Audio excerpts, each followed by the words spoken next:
Quantas caras?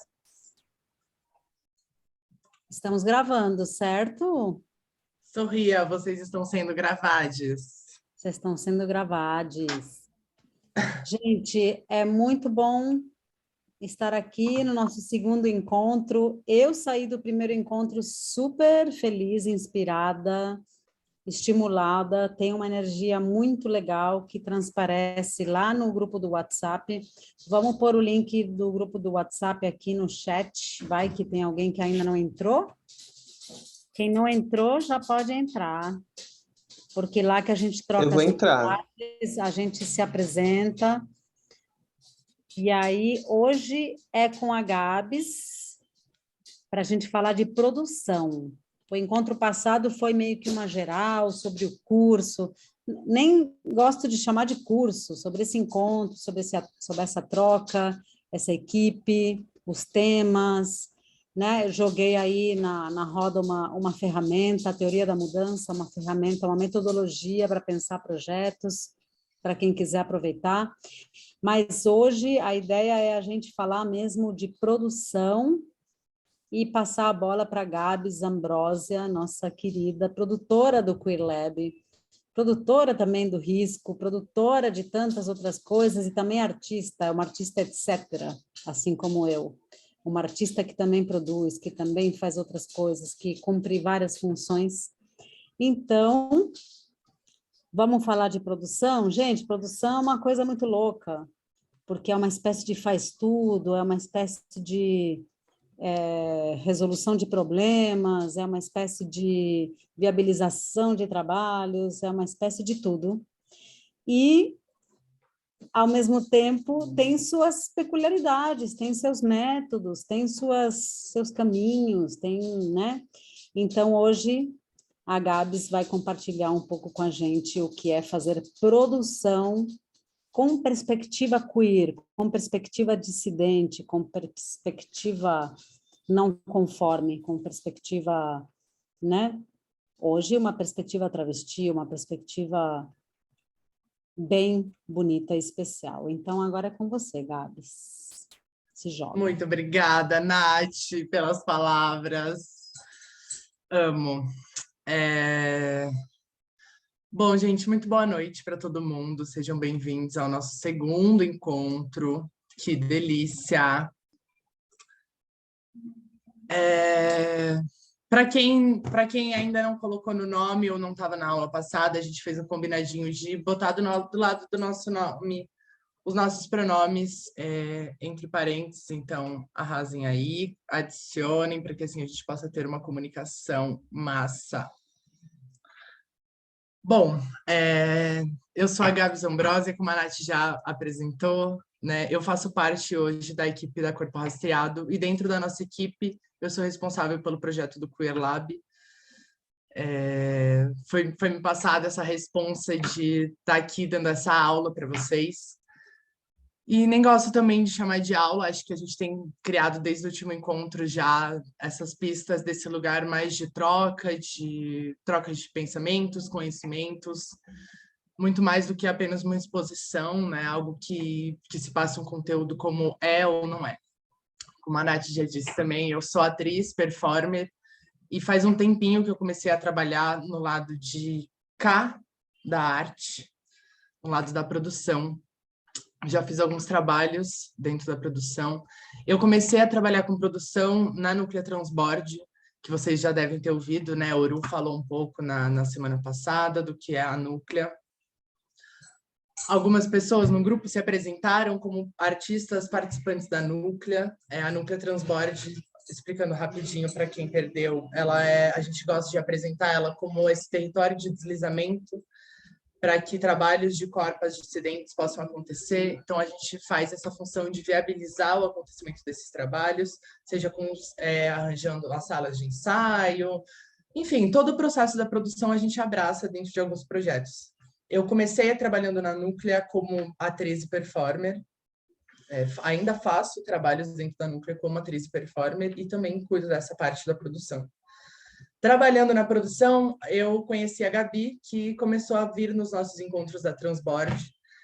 para ajudar a gente, para mostrar caminhos, dicas, atalhos. A Gabi que está aqui, bem bonitinha, assistindo também, maravilhosa. A gente se conheceu ali e acabei entrando para a equipe da Corpo também. Hoje eu trabalho nas duas produtoras, nas duas equipes. E estou muito feliz, apesar da correria insana que é isso, mas estou muito feliz. Apresentações feitas. Acho que é importante a gente frisar aqui que essa é uma troca sobre produção cultural cênica, né? Tem esse recorte. Quando eu digo cênica, eu vou abraçar ali teatro, dança, performance. E estou falando isso porque se a gente parar para pensar num macro, a produção de shows, de audiovisual, por exemplo, são produções bem diferentes. E eu vou trazer para perto das coisas que eu tenho domínio para falar, né, para vocês. Então, é dentro dessa área dos trabalhos cênicos, dessas linguagens. A ideia é a gente dividir o tempo mais ou menos como foi da última vez, numa parte em que eu apresento aqui para vocês um conteúdo que preparei. E no final a gente abre o debate, conversa, coloca os pontos, acrescenta os conhecimentos de vocês, as coisas que forem trazidas aqui. Tá? Eu também queria compartilhar com vocês que essa é a primeira vez que eu vou dar uma aula sobre produção cultural. Então, vamos juntos. Estou muito feliz. Quando eu comecei a trabalhar com produção cultural,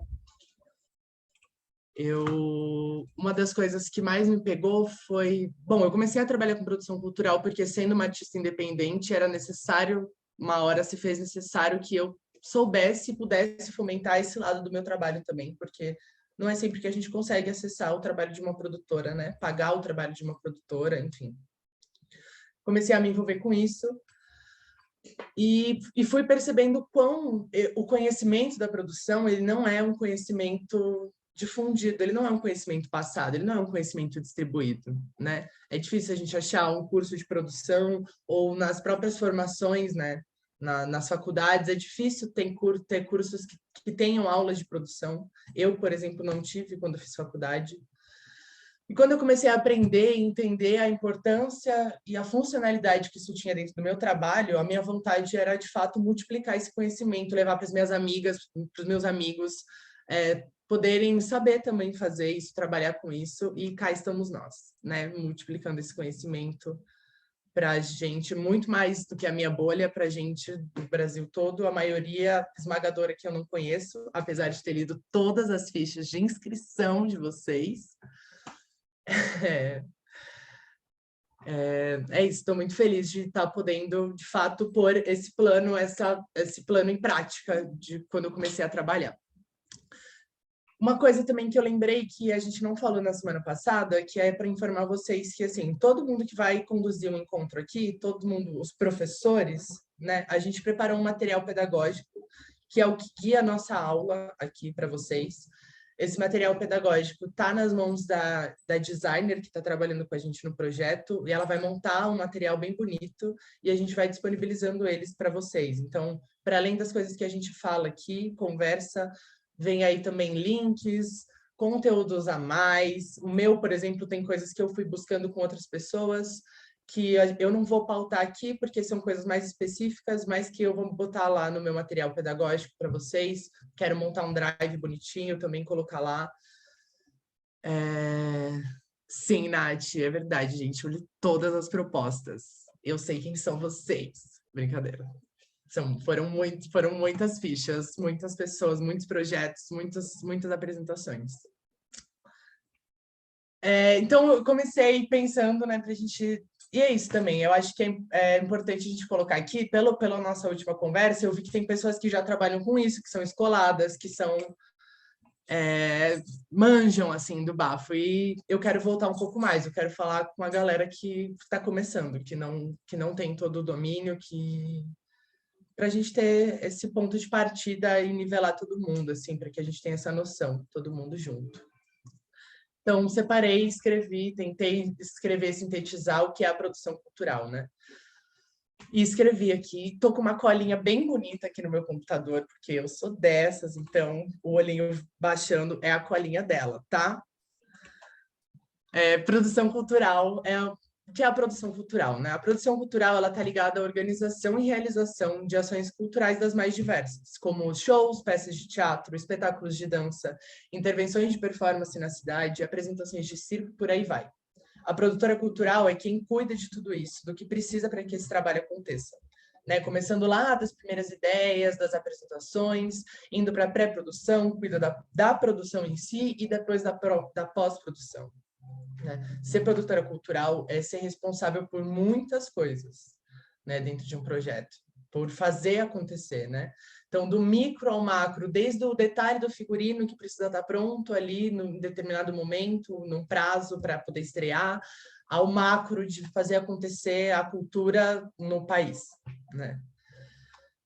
É esse lugar do sonho que a Nath estava colocando dentro da tabelinha que a gente fez na semana passada. E daí que começo a pensar também, né, do porquê a cultura é importante para a gente, qual o papel disso na sociedade, quais são os efeitos que a cultura causa. E pensar tudo isso nos faz entender a importância da função da produtora cultural nos projetos, nos eventos, nos acontecimentos e, por consequência, na sociedade. Eu escolhi começar falando sobre isso porque é uma coisa que tem super me atravessado. Pensar nessa responsabilidade do trabalho, né? Do meu trabalho, do nosso trabalho. O fazer acontecer o trabalho, dependendo da ocasião, ele é um grande babado, assim, porque o não fazer, né? Quando a gente não faz acontecer o trabalho, também está na nossa responsabilidade.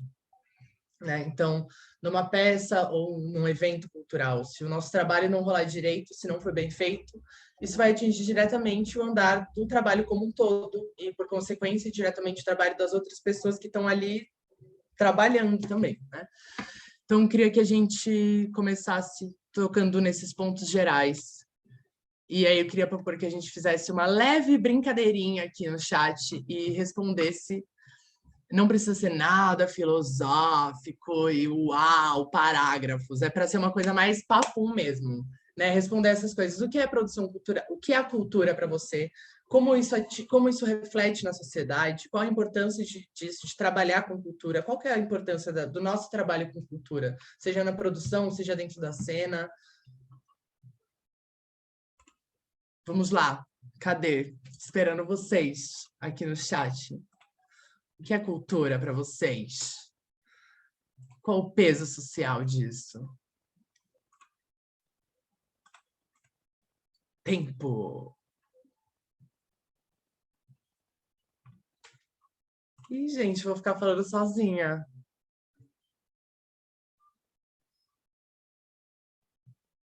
Foi muito profunda? Ah, começaram a chegar.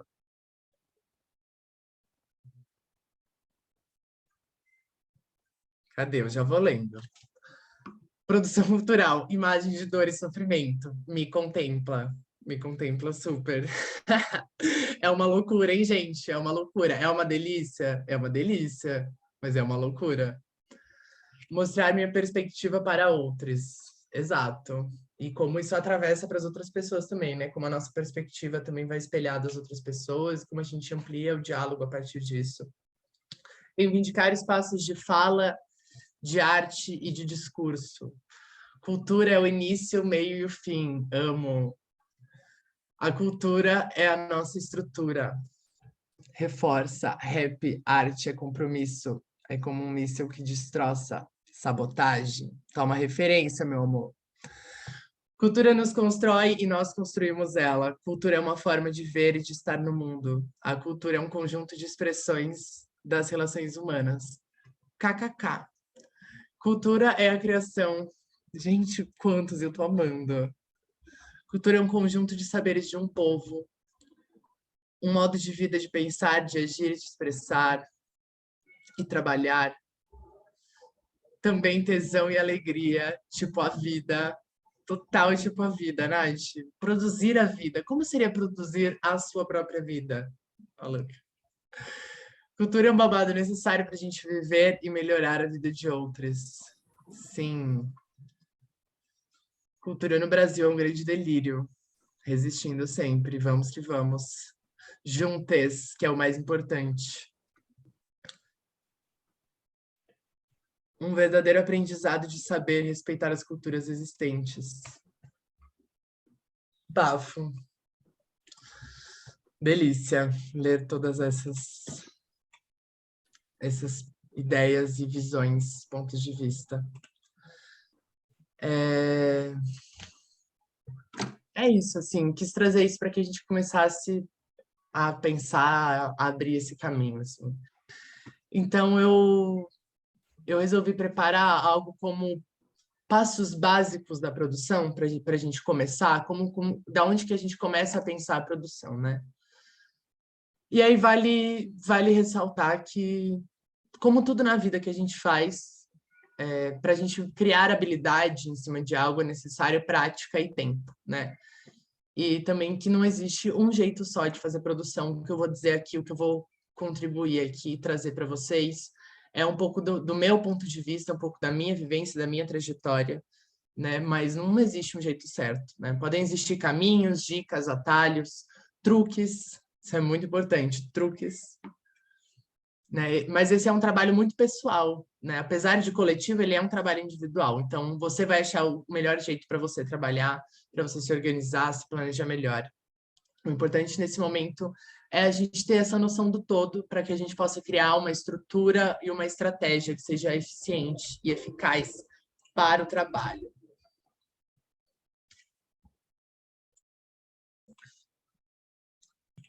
Vamos lá. Eu separei assim bem certinho em itens, né? Isso eu tô falando para vocês baseada no que eu construí de material pedagógico, que é o que depois vai chegar para vocês.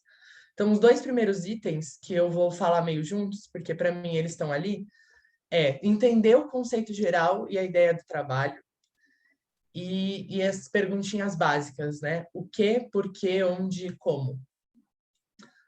Então, podem existir uma infinidade de exemplos, de possibilidades, né, de projetos e situações que tem para a gente pensar. Mas o legal aqui é a gente entender que quando surge uma ideia ou um projeto já mais direcionado, ter uma noção do todo, conhecer e entender mesmo, ajuda a gente a enxergar os caminhos que a gente vai escolher seguir. Por exemplo, quando a gente tem a ideia, né, a gente vai ter uma dimensão melhor do que a gente quer realizar com aquilo. Então, vamos trazendo as perguntas, né? Para entender, assim, qual o tamanho dessa minha ideia, né? Qual o tamanho grandioso desse projeto? Né? É uma peça? Quanto tempo essa peça vai precisar para ela ficar pronta? Qual o espaço? Qual o tempo de temporada? Qual o teatro que vai ser bom para essa peça acontecer? Quantas pessoas trabalham no projeto? Quantas pessoas a gente vai atingir com o projeto? Né? Às vezes as pessoas também chegam para a gente com projetos, né? Como é aqui nas produtoras. A pessoa está ali escrevendo um edital e ela traz o projeto para a gente abraça, ajuda a finalização dessa inscrição e depois cuida da parte da produção executiva, da administração do projeto e assim por diante. Então é isso. Surgiu uma ideia ou chegou um projeto até a gente, vamos entender tudo que a gente pode entender para a gente ir montando e desenhando, né, o que pode ser esse esqueleto de toda uma programação que precisa ser feita para tudo acontecer dentro do seu tempo, como tem que ser, de uma maneira organizada. Seja ali para uma inscrição num edital, por exemplo, ou seja para depois que ganhar um edital, ou seja para fazer uma produção independente, né, que é importante a gente não esquecer e não acabar se limitando ali aos editais, porque isso vai engessando o nosso trabalho, as possibilidades do nosso trabalho. Eu falo por mim mesma, assim, quando eu entrei nisso, parece que todo o tempo que eu trabalhei enquanto artista independente começa a sumir, né? A gente vai virando dependente do edital, como se só existisse aquela possibilidade de execução de um projeto. E não é, né? A gente falou até um pouco disso na segunda-feira, como a gente também tem que lembrar e olhar para essas outras formas de conseguir verba, de conseguir espaço, parcerias, tudo mais, para que a gente consiga fazer a coisa acontecer mesmo. Próximo item, num geral, assim, bem termo guarda-chuva, é organização. Eu acho que esse item ele se mistura um pouquinho com os dois primeiros, porque também faz parte ali da pré-produção, né? Também começa ali na pré-produção. Só que a organização é algo que ela tem que se manter durante todo o nosso trabalho, né? Então, é isso. Aqui eu estou falando sobre a gente pensar em se organizar mesmo. Como a gente se organiza para trabalhar, para fazer isso acontecer. Não só organizar o projeto, mas como a gente se organiza para fazer o trabalho acontecer. E é importante a gente pensar nisso, porque dentro de um projeto são muitas coisas que podem acontecer, né? Quando a gente trabalha com vários projetos, né? Quando a gente trabalha com produção cultural e a gente faz vários projetos ao mesmo tempo, é muito fácil da gente comer uma bola aqui, fazer uma besteira ali, e depois isso vai complicando lá na frente, né? Come uma bola, depois vira uma bola de neve, e aí quem que vai ter que lidar com esse problema? Isso mesmo, acertou a resposta, você. Então é bom que a gente esteja ali sempre organizado e tenha essa noção para que a gente consiga montar esse esqueleto, né? Então, montado esse esqueleto do que é o projeto, quais são as necessidades, a gente começa a organizar e distribuir tudo. Então, quem faz o que dentro do projeto? Qual pessoa trabalha, né? Qual função trabalha em qual parte do projeto? Em que momento tal coisa é feita? Qual é o prazo que essa coisa precisa para ser feita? Ter a organização disso tudo faz com que a gente consiga enxergar o todo, ter segurança com o que a gente está lidando, né? De lidar com o que a gente está lidando. E a partir daí a gente consiga dar um zoom assim na parada e começar a enxergar os detalhes. E a partir dos detalhes a gente começa a prever quais são as possíveis coisas que podem acontecer ali na frente, quais são os empecilhos, os imprevistos, e prevendo isso a gente já consegue também prever uma solução para que essas coisas sejam resolvidas, né? Então ter essa vantagem que vem com a organização pode ser muito útil quando aparecem coisas de última hora, né? Ou quando aperta o tempo ali no final do projeto e tem um monte de coisa ainda para fazer, ou quando aperta o tempo no final do projeto e tem um monte de coisa para fazer e acontecem vários imprevistos que a gente tem que resolver na hora, né? E essas coisas normalmente acontecem tudo ao mesmo tempo. E é isso, né? Isso é a produção, lidar com tudo isso, estar pronta para lidar com tudo isso.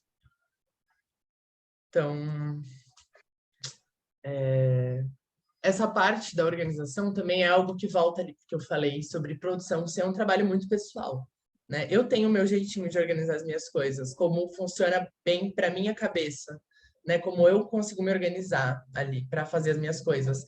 Eu tenho uma memória, por exemplo, um pouco duvidosa, então eu gosto de ter tudo anotadinho para eu ter onde buscar, lembrar sobre o que está acontecendo. Eu uso uma agenda em que eu anoto ali bonitinho todas as coisas, todos os dias eu monto a lista das coisas que eu tenho para fazer, para ir riscando, ticando a lista, que dá um prazer inenarrável ticar uma lista inteira de dias de afazeres.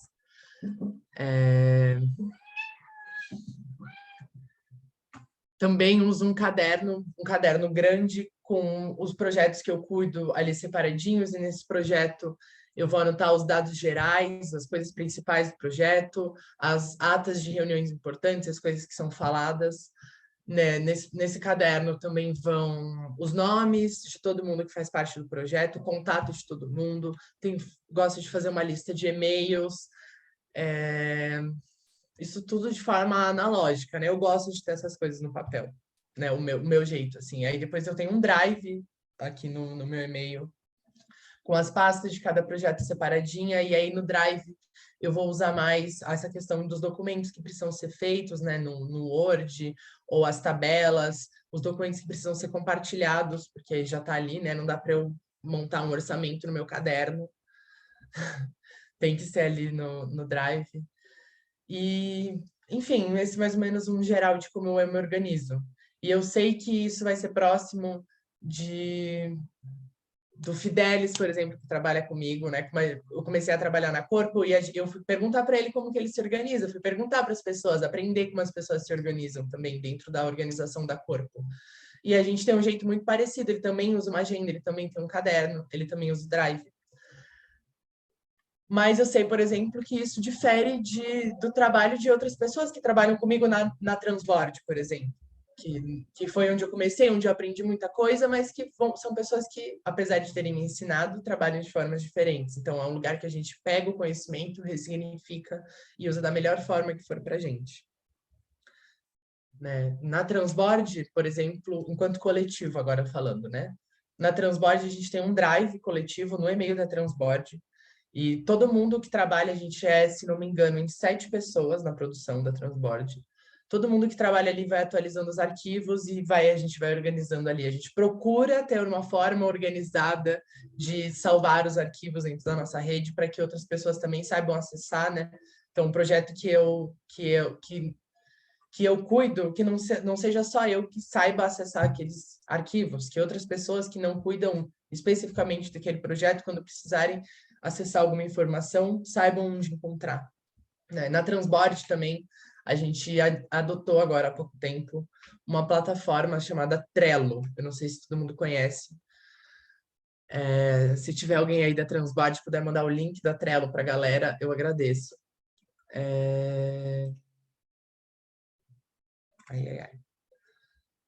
Essa Trello, ela funciona como uma lousa, né? Um caderno, assim, e a gente usa como um lugar de organização coletiva das anotações e coisas. Por exemplo, esse checklist que eu falei que faço na minha agenda, a gente faz ali nessa lousa coletiva para que todo mundo possa acessar isso remotamente da sua própria casa, do seu próprio celular.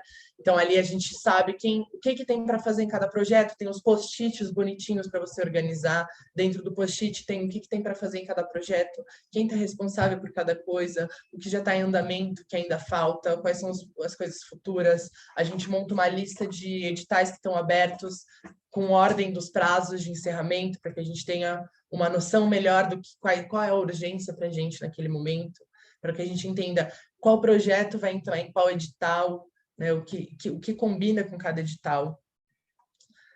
Já na Corpo, a gente usa o Dropbox, que ele, também não sei se vocês conhecem, mas ele vai gerando uma rede de arquivos que ficam numa nuvem, né? Então, é um sistema operacional mesmo, e todos os nossos computadores da Corpo ficam ligados nessa rede da Dropbox. Então, eu salvo um arquivo ali no Dropbox, você abre do seu computador ali, e assim a gente vai fazendo isso conjuntamente, né? Então, essas coisas são refinamentos de organização que a gente vai pegando com o tempo, que a gente vai aprendendo. E cada pessoa, cada grupo de trabalho, cada projeto vai ter as suas facilidades, as suas dificuldades, necessidades. E a gente vai olhando para isso e adaptando e entendendo como que funciona para a gente. Né? Isso tudo falo sobre organizar o trabalho no geral. Né? E aí, dentro do geral do trabalho, a gente começa a pensar nas etapas e nos segmentos do trabalho. Então, a gente vai organizar o cronograma, que é a organização do tempo do trabalho. A gente vai organizar o orçamento, que é a organização do dinheiro. E por aí vai. Etapas e etapas. Bom, deixa eu ver aqui no chat. Trello. Tem o Notion, que é um bafo também. Não conheço esse. Mas eu sei que dessa plataforma tipo Trello que eu falei, existem várias já. Tem um outro grupo que eu trabalho também que usa um outro, que agora não vou nem lembrar o nome, mas eu sei que tem várias, assim, é sobre isso, assim, a gente ir conhecendo e entendendo o que funciona melhor para a gente, né? Na própria Trello tem vários tipos de lousa que você pode criar ali, a gente tem essa que é de post-its, mas tem umas que você já cria numa coisa mais planner, numa coisa mais calendário, então é isso.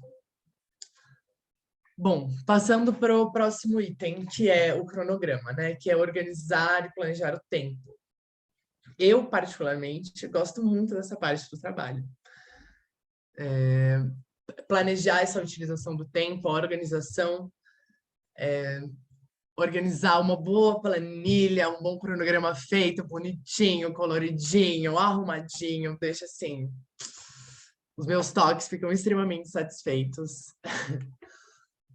Desculpe. E, bom, o cronograma, ele é basicamente isso, né? A gente desenhar e organizar o como a gente vai utilizar o nosso tempo. Então, quando a gente vai começar algo lá no início, a gente já pode pensar, por exemplo, quanto tempo a gente vai ter para realizar X etapa. E, a partir daí, a gente vai criando o desenho do cronograma. Então, a gente vai organizar o tempo das etapas de escrita do projeto, depois a gente vai pensar no tempo das etapas de cada fase do projeto, né? Às vezes o projeto tem uma fase que é de curso, depois uma fase que é de processo, depois uma fase que é de temporada. Então, ir organizando a partir desses tempos. O próprio escrever um projeto para inscrever no edital, uma das coisas que vão pedir para você é o cronograma. Então, é uma coisa que tem que necessariamente ser feita com antecedência. E é uma coisa de projetar isso, é de entender mesmo. Com o tempo, a gente vai tendo mais noção e mais domínio sobre como chutar o que cada tempo vai precisar, sabe? Admitindo a Thaís.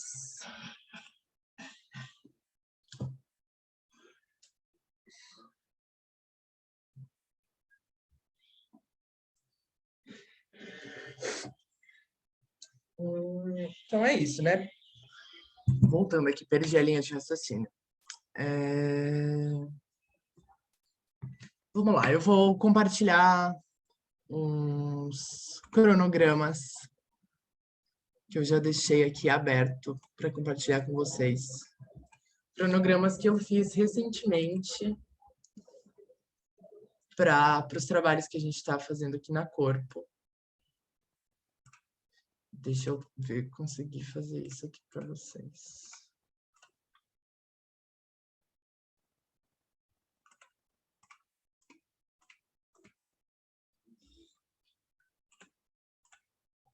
Share screen.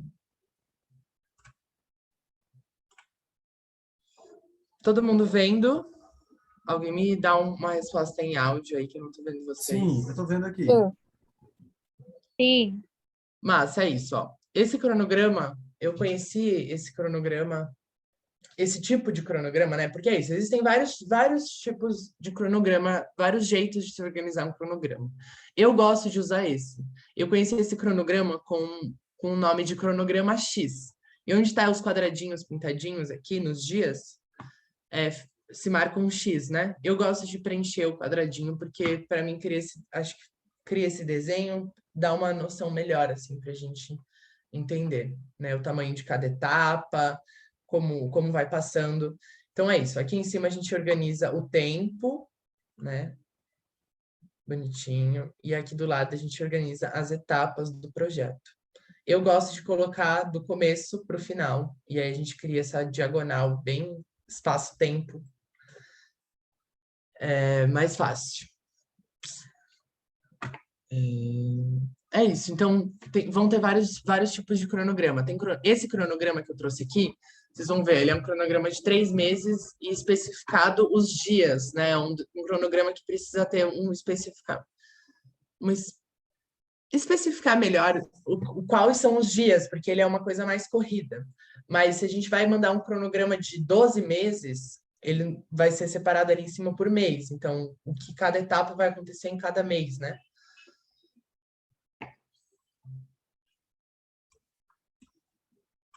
Só um minutinho. Beleza.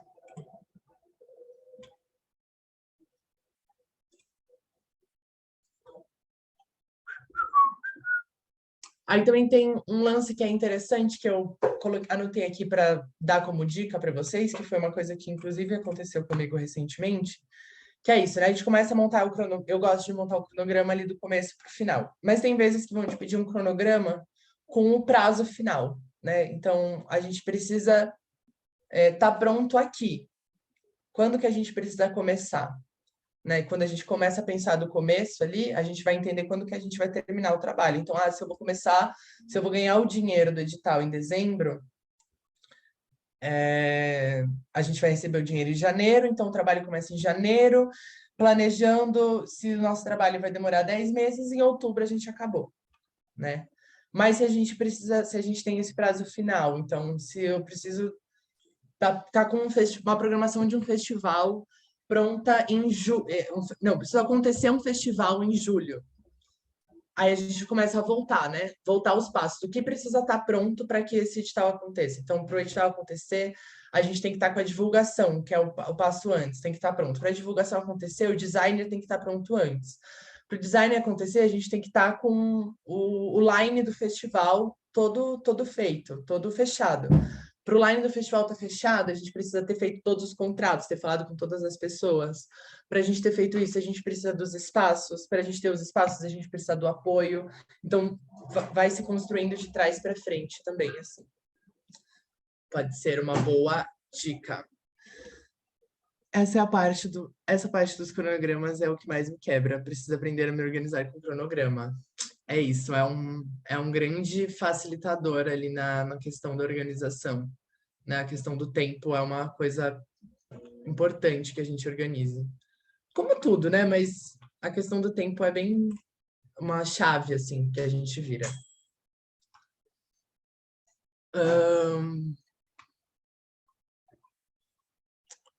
Deixa eu ver aqui nas minhas anotações. É isso. Vamos para o próximo item.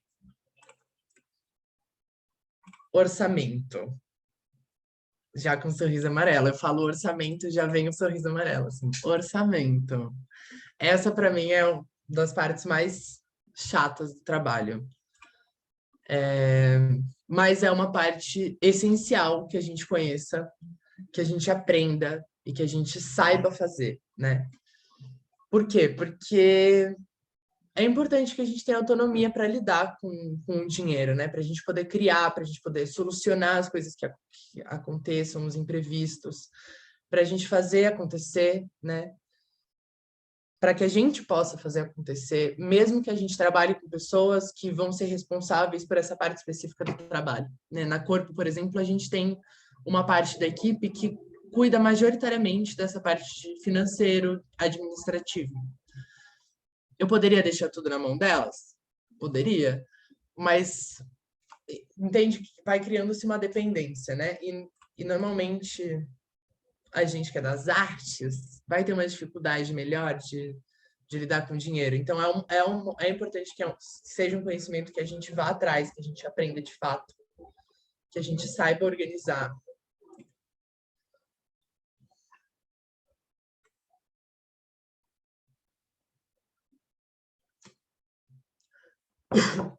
Menina, estou ensaiando no porão do Centro Cultural aqui de São Paulo.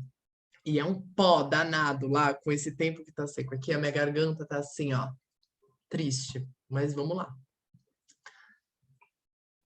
Bom, no material pedagógico que eu organizei para vocês, que vocês vão receber, depois tem alguns exemplos ali de orçamentos com algumas tabelas.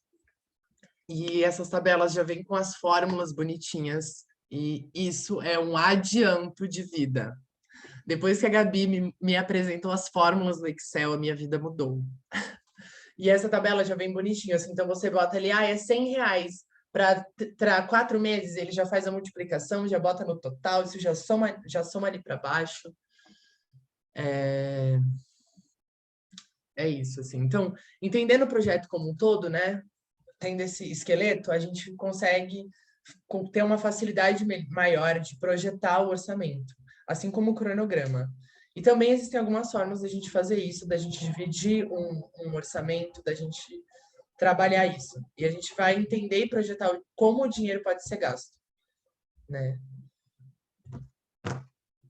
Quando a gente vai inscrever para um edital, por exemplo, a gente já tem ali um determinado limite de dinheiro que a gente vai receber. Portanto, as quantias que a gente vai pensar para desenhar esse orçamento, que a gente vai destinar para cada coisa ali, elas precisam ser equivalentes a essa verba disponibilizada, né? E assim, então, a gente começa a pensar o valor dos cachês de cada profissional, a proporcionalidade entre os gastos, para que ninguém receba um valor discrepante de ninguém, que não se tenha um peso maior de um lado do orçamento e o outro fique mais sem verba, né? Tem projetos com pessoas que vão optar por pagar o mesmo valor de cachê, por exemplo, para todo mundo. Então, quem está em cena, quem está na produção, quem está na direção, quem está na operação técnica, vai acabar ganhando o mesmo cachê, né? Tem outras pessoas que pensam diferente, assim, que vão atribuir a quantidade de dinheiro que vai ser disponibilizada para tal função com a quantidade de tempo que aquela função vai trabalhar, então os cachês vão oscilar, né? Essas coisas a gente precisa ir aprendendo, olhando e lidando com o tempo, a gente vai pegando essa experiência, né? Deixa eu ver um orçamento aqui para eu compartilhar para vocês.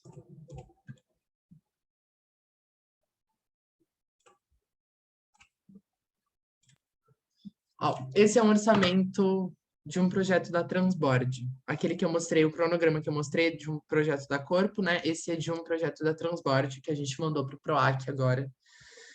Então, ele basicamente tem esse formato meio padrão, assim. Para mim, ele é bem funcional, assim, de entender a multiplicação de cada quadradinho aqui, o que chega no final, né? A descrição daqui do que é cachê, o que é verba, né? A quantidade de dinheiro, o que é um mês de trabalho, o que é tipo, como um salário, né? Esse cachê que a pessoa recebe todo mês, o que é um cachê fechado. Então, no orçamento, a gente vai dividir pelas etapas. Então, a gente começa aqui descrevendo equipe artística, depois a gente vem para a equipe técnica, aí vem essa parte de comunicação, muito importante, vamos falar já já. Aí vem... esses nomes dessas categorias é uma coisa desse orçamento, tá? Eu escolhi dividir assim, mas vai da forma como você achar melhor fazer nomear essa divisão, né? Então, aí, infraestrutura, que vão vir aqui, o que vem de aluguel, os materiais de produção, que é uma rubrica bem importante sempre. Alimentação da equipe, aqui poderia vir também transporte, no caso esse era um projeto online, né? Então não vai transporte, mas aqui entraria transporte também. E depois a gente tem essa parte de administração do projeto. E aqui o total final. Uma coisa que eu gosto muito de fazer e que me ajuda, e aí eu compartilho disso com a Gabi, minha chefe, que a gente ama uma tabela colorida. Então a gente fica brincando de colorir tabelas e criar designs maravilhosos para tabelas. E achar uma diversão, né, no meio dessa loucura que é conseguir fazer tudo isso. Muito obrigada, Giovana, pelo elogio à minha planilha. Muito obrigada. As cores foram escolhidas com muito carinho. Voltando. Então, quando a gente, né, olha para o orçamento ali, com todas as áreas separadinhas, com a experiência, com o tempo, a gente vai entendendo ali na fase da criação daquele orçamento, como a gente distribui essa verba, quanto a gente coloca para alimentação, né? São 20 pessoas no projeto, quanto que a gente vai colocar para alimentação? Tá, a alimentação a gente consegue ter um desenho melhor, vai, um padrão de, sei lá, dependendo do valor, né? Que a gente vai ter, mas vamos chutar R$ 40 por refeição para cada pessoa do projeto. Mas e transporte, né? A gente está contando pagar transporte público, a gente está contando Uber. Como a gente desenha e chuta essa verba total? Quanto que a gente vai colocar ali na verba de produção, que eu falei que é uma verba, que é uma rubrica importante, né? Uma rubrica que fica mais nosso acesso de quando rolar um imprevisto, a gente consegue remanejar ali aquele dinheiro para resolver um BO de última hora. Então, quanto que a gente coloca ali para ter essa rubrica que vai salvar, né? Que vai ser um SOS. Isso, pensar nessas emergências, assim, que vai estar mais fácil da gente acessar, sabe? Quando a gente para ali para pensar mais para frente sobre prestação de contas, não são todas as rubricas que a gente consegue mexer, por exemplo. Né? É isso, né? Quando a gente pensa em editais, ainda mais, né? Quando a gente fala sobre dinheiro público, o dinheiro dos editais, tudo que sai do caixa do projeto, ele precisa ter uma validação fiscal, né? Então, cada cachê pago, ele precisa ter uma nota fiscal. Cada lanchinho que a gente compra para o camarim, precisa ter a notinha do mercado. Os Ubers que vão ser reembolsados, a gasolina que foi colocada no carro, isso tudo são notinhas que a gente precisa juntar para prestar contas no final do projeto. E essa é uma parte que a gente tem que olhar com muito cuidado, a prestação de contas, né? O começo da pós-produção, que já é o próximo item que a gente vai falar, né? A prestação de contas é uma das partes que mais pode dar problema dentro de um projeto. Por quê? Porque quando a gente, né, a pós-produção, a gente tem às vezes a mania de entender que a prestação de contas, a pós-produção, ela começa quando o projeto acaba. E isso pode ser uma falha muito grave. Porque a gente tem que começar a pensar essa prestação de contas como algo que vai ser feito ao longo do projeto inteiro, para que a gente não perca o controle disso quando chegar lá no final, né? A prestação de contas e os relatórios dos projetos, né? Quando se chega lá no final e está faltando um monte de coisa para o relatório, por exemplo, registros de ensaio no final do projeto. Se não tem um registro de ensaio, como que a gente faz? Vai levar todo mundo de novo no espaço de ensaio para fazer uma foto fake, poder botar no relatório, né? A gente tem que organizar isso. Então, é uma coisa para se pensar e se recolhendo durante todo o projeto. Então, juntar todas as notinhas, digitalizar tudo isso e preparando isso ali na prestação de contas.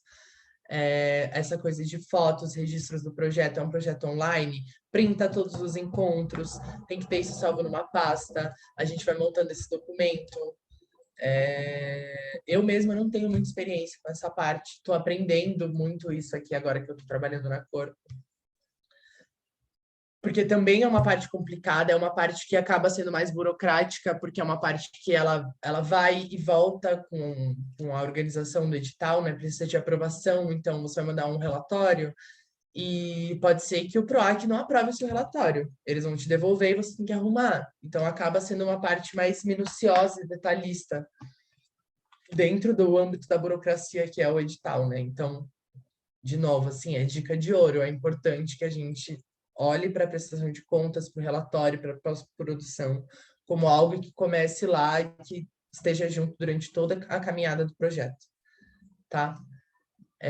Bom, no material pedagógico vai essas tabelas que eu falei do orçamento, e também vai alguns conteúdos de outras aulas que já rolaram aqui na Corpo, que eu estava conversando com a Alba, que cuida do nosso financeiro aqui, da administração, e ela me mandou uns materiais de aulas que ela já deu aqui em outros momentos pela Corpo, e eu achei coisas muito massas, assim, que não dá para trazer agora, porque, enfim, fica muita coisa, mas, assim, coisas que vão para além da produção também, sabe? Como lidar com dinheiro, a administração do dinheiro próprio, e também, porque eu acho que quando a gente entende isso também na nossa vida, a gente começa a conseguir gerir melhor isso dentro do projeto, né? Também vão dicas das burocracias que vão envolver mais essa parte, por exemplo, a emissão de notas fiscais, né? Para você emitir uma nota fiscal, você precisa de um CNPJ que vai vir, que está ali na MEI, os problemas que vêm com MEI, todas essas coisas que sim, de fato, assustam. Mande aí, Pablo, mande aí, eu vou finalizando aqui essa parte e depois a gente para responder, tá bom?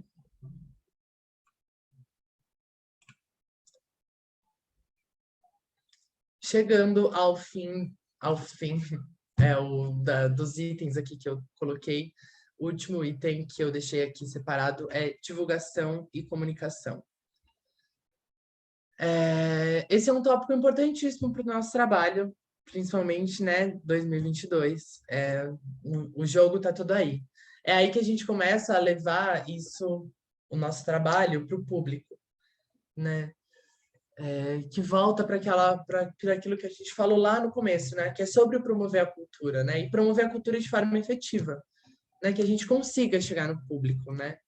Que não fique dependendo só da pauta do teatro ou do nome do artista do seu elenco, que a gente consiga furar as bolhas, que a gente consiga alcançar as pessoas, os públicos-alvos e os que nem tanto, né?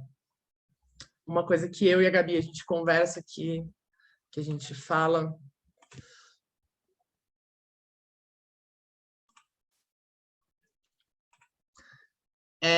por exemplo, lá na fase da escrita de um projeto, né? Quando a gente vai colocar lá uma contrapartida, por exemplo, e a gente coloca lá, e a peça vai ter tradução em Libras.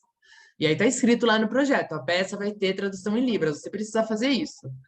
Chegou na hora da temporada, a gente contrata uma tradutora em Libras, ela vai lá, a gente registra para poder comprovar que teve essa tradução em Libras, e massa, cumprimos a nossa função? Ou vamos de fato fazer com que essa acessibilidade seja acessível, né? Que as pessoas que precisam da tradução de Libras estejam no teatro naquela sessão para assistir aquela peça. Como que a gente faz com que isso chegue nessas pessoas? Toda essa parte de comunicação, pensar essa parte de comunicação e divulgação, ela vem ali junto de um marketing que é babado, né? Que é uma outra coisa, assim como ter esse domínio do financeiro, que é importante da gente saber, né? Mesmo que tenha alguém responsável por isso. Então, sim, é importante a gente manjar o mínimo de algoritmos e como funcionam as redes sociais, se nós vamos ter que cuidar disso também. É importante que a gente saiba, né? Por mais que a gente não goste ou que não seja a nossa praia, ter o mínimo de conhecimento para poder lidar com uma outra coisa que apareça, por exemplo, é muito importante. Então, nessa parte que também vai entrar a parte de assessoria de comunicação, né? Assessoria de imprensa, que é quem faz toda essa parte, essa ponte com os veículos de comunicação, com os jornais, que vai lançar matéria, que vai divulgar, que vai, enfim, atingir um outro público que também não do Instagram, ou das redes sociais, daquele projeto, que às vezes não são grandes, por exemplo. Então, uma outra coisa que é, assim, a gente pensar aqui, por exemplo, toda a divulgação que é preparada, né, os flyers, os cartazes, os banners, eles precisam conter ali, quando a gente está falando de digital e tudo mais, eles precisam conter todos os logos envolvidos, que a gente chama de régua, né? Vai uma régua do logo. Não sei se vocês chegaram a ver o flyer do Queer Lab, tem uma régua embaixo, tem o logo da Doritos, o logo do Risco, o logo da Corpo Rastreado. Mas se for do PROAC, vai ter o logo do PROAC, vai ter o logo da prefeitura, o logo do estado, dependendo do edital, as coisas mudam. Né? Todo material que é feito para divulgação, ele precisa ser enviado para a organização do edital para ser aprovado. Então, quando a gente pensa isso, a gente vai voltar lá no cronograma e entender que, então, a gente tem que organizar isso com uma certa antecedência. Não dá para o flyer ficar pronto 15 dias da estreia, que é quando a gente planejou dele lançar. O flyer tem que ficar pronto um mês antes da estreia, né? Até porque a comunicação com os editais, com essas organizações, é sempre bem complicada, né? Com a secretaria, sempre vai ser demorada. Manda um e-mail, vão te responder dali dias, e aí se responde que não foi aprovado, né? Aí vão mais alguns dias até fazer, até enviar, até ser aprovado, até voltar. Então, é uma coisa que a gente volta ali no cronograma e pensa que a gente precisa planejar isso com antecedência, né, para que fique pronto dentro do prazo, para ser enviado para a assessoria, para depois ser postado nos Instagrams, para toda a divulgação poder acontecer, para a gente conseguir esse alcance e que a gente consiga, então, chegar no público e que de fato, chegue no público, que é o lugar final do nosso trabalho, né? Que é o que faz isso tudo, enfim, acontecer, né? Todo esse nosso trabalho valer, assim, é quando a gente leva isso para o público. Bom, esses foram alguns pontos que eu escolhi trazer pensando na produção em geral, né? Claro que é uma coisa bem genérica e talvez até mais rasa, porque a gente tem um tempo aqui, inclusive já está dando o tempo de 1 hora de eu falar e ainda tem uma parte, mas vai dar bom. Isso vai estar tudo ali bonitinho no material e a gente vai conversando agora também. Para finalizar essa minha parte aqui expositiva, eu coloquei para falar sobre né, como a gente faz esse recorte, então, a partir da produção, sobre a construção de estratégias para corpos dissidentes, né? Como que a gente está dentro desse game, né? Como que a gente acessa esse dinheiro, esse aqué, esse faz-me rir, essa bufunfa pública, né, que vem dos editais, que dão um mínimo de suporte para que a gente trabalhe com o mínimo, mas que a gente também possa acessar esses editais que vão te dar mais dinheiro e que a gente possa, então, trabalhar com um orçamento bafo, que seja trabalhar com o máximo, né? Afinal, isso é nosso também. Como a gente começa, enquanto corpos dissidentes, a criar estratégias, observar e criar estratégias para que a gente esteja ali. Então, é isso. Quando eu comecei a acessar esses conhecimentos e ver que isso não era um conhecimento muito disseminado, né? Isso é fruto do capitalismo, né, gente? Quando muitas pessoas sabem como ganhar um fomento, muitas pessoas vão disputar um fomento. Então, quem sabe ganhar um fomento não vai querer que a outra pessoa ali, que o coleguinha saiba, né? Por isso que muitos desses conhecimentos não são difundidos, para que também não haja uma concorrência. E aí não estou falando que é sobre as pessoas agirem de má fé, mas é sobre o capitalismo. O capitalismo entrega essa dinâmica para as pessoas. Quando a gente fala de dinheiro, a gente vai falar disso.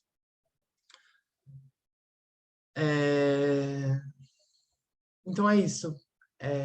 A gente precisa, então, começar a pensar como a gente hackeia esses conhecimentos e como que a gente passa isso adiante, como a gente multiplica o número de pessoas trans ganhando editais, o número de pessoas periféricas sendo fomentadas, ganhando PROACs, enfim, como que a gente faz com que cresça um número de corpos dissidentes que fazem, né, também fazendo parte da autonomia que vem com esse conhecimento da produção. É isso, assim, na minha forma de enxergar tudo isso, eu vejo que é preciso que a gente jogue esse jogo burocrático que é imposto ali nos editais, e aí cada um vai ter o seu, né? Que a gente aprenda as regras daquele edital e que a gente não tenha medo. Isso é dica de ouro, hein, galera? Se eu puder dar um conselho, a gente não pode ter medo de jogar com essas regras, com essas burocracias. A gente não pode se assustar com todos os passos e dificuldades que são impostas ali, né? Com esse linguajar rebuscado que é exigido, ou com o conhecimento mesmo que você precisa ter para conseguir montar um projeto, por exemplo. Né? O hackeamento desses espaços, desses conhecimentos, também vai acontecer com o tempo de trabalho. Né? É preciso observar através do tempo e ir aprendendo e acumulando as táticas para que a gente burle essas expectativas, né, de quem vai ganhar um edital, para que a gente fure essas estruturas, para que a gente consiga estar ali, que a gente consiga hackear. Pensar o hackeamento, para mim, é pensar nessa invasão mesmo dos espaços, né? Esse hackeamento digital e esse hackeamento dos espaços. E aí, estrategicamente falando, às vezes, o embate direto à norma, né, não necessariamente vai abrir caminhos para a gente. Falando aqui desse recorte, hein, galera, burocraticamente aqui falando. Né? Às vezes o embate assusta e quem está com poder se defende. Né? Às vezes é preciso a gente ser ligeira, ser mais sagaz, inteligente, para fazer com que quem está no poder queira estar com a gente, queiram que a gente esteja lá. Né? E uma vez estando dentro, a gente faz acontecer. Então, é isso. Por exemplo, na Transbord, a gente tem um projeto chamado Amorisquê. Amorisquê é um projeto, é um espetáculo de dança que fala sobre amor, onde 99% das pessoas do projeto são pessoas trans. Quando lá no começo da produção da Transbord, a gente estruturou o Amores para enviar para os editais, a gente criou um projeto assim, lindo, bafo. Ele era maravilhoso, do começo ao fim, escrito todinho em linguagem neutra.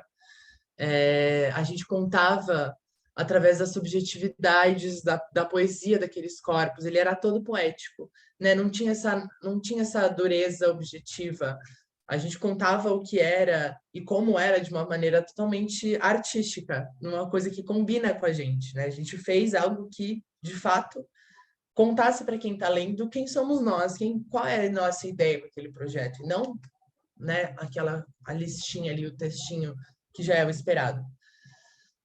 Bom, é isso. Mandamos uma, mandamos 2, 3 vezes, e as notas eram sempre boas, mas assim, nem perto da gente ganhar.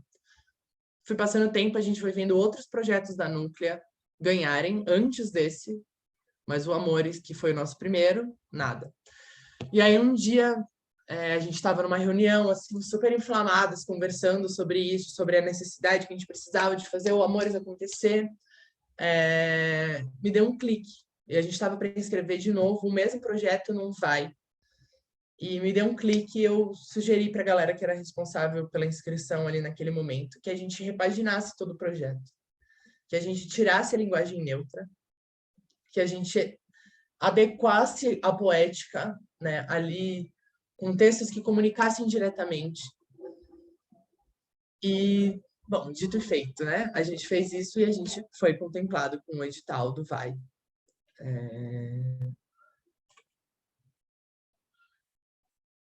E foi exatamente esse momento, assim, exatamente esse exemplo que eu dei aqui para vocês, que me fez começar a pensar o hackeamento dessa forma, né? Que é essa forma de ser adaptável, de ser lânguida, de ser mais esguia às normas que nos cercam, né?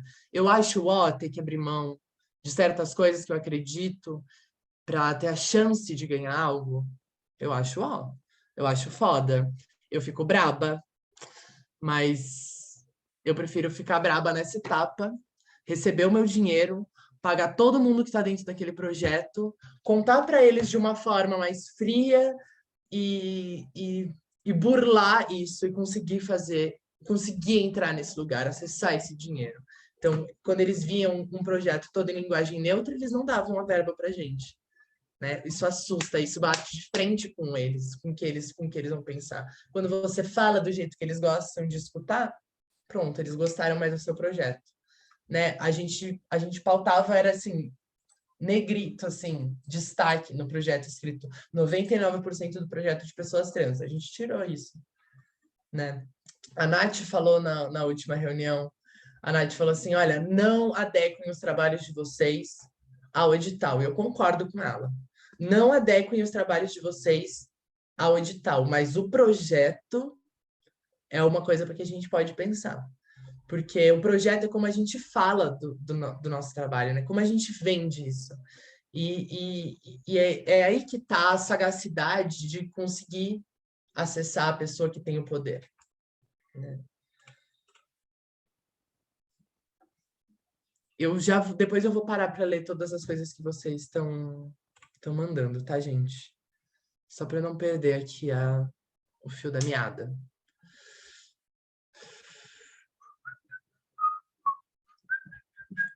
Bom, é isso. Acho que é sobre a gente, então, entender e pensar essas estratégias. Como a gente pode fazer, né? A partir das formas que a gente tem para fazer e com as formas que nos dão, né? Como que a gente joga com isso? Como que a gente entra nessa forma, né? É muito importante também a gente entender quais são as coisas que são negociáveis ou não com o sistema. Né? Eu vou negociar a linguagem neutra do edital? Eu vou negociar a linguagem neutra do edital. Eu vou negociar a presença só de corpos trans no meu projeto? Não, eu não vou negociar a presença só de corpos trans. Eu quero negociar? Eu não quero negociar. São decisões que a gente tem que fazer. Então, o que a gente vai escolher abrir mão? O que a gente não vai escolher abrir mão? Né? É entender onde a gente pisa firme, onde a gente se retira. É sobre essas escolhas mesmo, é pontual. Né? Na Transbord também tem um outro trabalho que chama Pinto no Lixo. Eu faço parte desse trabalho, nos dois trabalhos, no Amores e no Pinto no Lixo, eu tô de performer também. Esse Pinto no Lixo é uma performance. Esse projeto também só tem pessoas trans, né? Diferente do Amores, o choque já vem logo no nome, Pinto no Lixo. Né? Depois que a gente teve essa experiência com Amores, eu quis levar isso para dentro da nossa reunião no Pinto no Lixo, né? Também é um projeto que a gente até hoje só conseguiu fazer de forma independente, a gente nunca conseguiu ganhar já um edital nem perto, assim, mas nem festivais, nem isso a gente conseguiu. Então, eu levei isso ali para a galera e sobre a gente, será que a gente devia repensar o nome da performance? Né? E rolou um debate muito massa, e a galera se posicionou ao contrário do que a gente entendeu que seria bom para o Amores, né? Que não, pô, a gente acredita que esse nome é um nome da performance, esse é um nome potente para essa obra, né? Esse nome conta sobre essa obra, esse nome incomoda e é sobre isso. Então, a gente não quis abrir mão, seguimos firme com o nome. Ainda chama Pinto no Lixo, é uma questão de escolha. Né? Isso quer dizer que quando a gente manda o projeto para um evento ali na Secretaria de Cultura, talvez eles não gostem só de ler o nome, né? E aí bate de novo naquilo que a gente estava falando sobre o filme tem que ser bom nos primeiros 15 minutos, né? Como que você faz para alguém gostar do seu projeto lendo 500 projetos por dia? Às vezes só pelo nome você já perdeu a sua chance. Então, também acho que essa coisa de tirar uma linguagem poética e de ser uma coisa objetiva, quando a gente pensa na parte da curadoria, talvez seja um lugar que a gente vai ganhar pontos.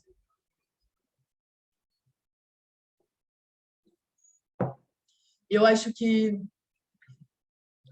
é isso também, sabe? Eu comecei a trabalhar com produção agora, eu sou uma artista jovem. Para mim, existe um frescor nessas disputas e nessas negociações. Mas no caso do Pinto no Lixo, é uma galera mais velha que já está na caminhada há um tempo.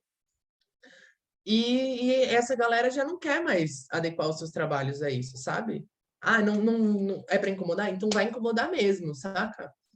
Existem esses pontos na juventude também, mas essa questão da negociação também é que também é cansativo, né? Quando a gente também sempre bate com a cara na parede, em que a gente sempre tem que abrir mão das nossas coisas, né? Uma hora a gente cansa de abrir mão. Por isso que também é sobre entendendo esse equilíbrio, né?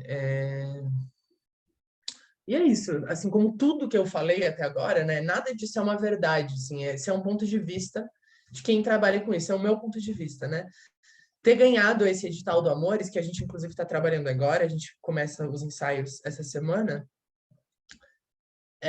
me brilha os olhos, assim, ter colocado o projeto dentro dessa forma e ter ganhado, depois de algumas tentativas, basicamente com a mesma proposta ali, me brilha os olhos.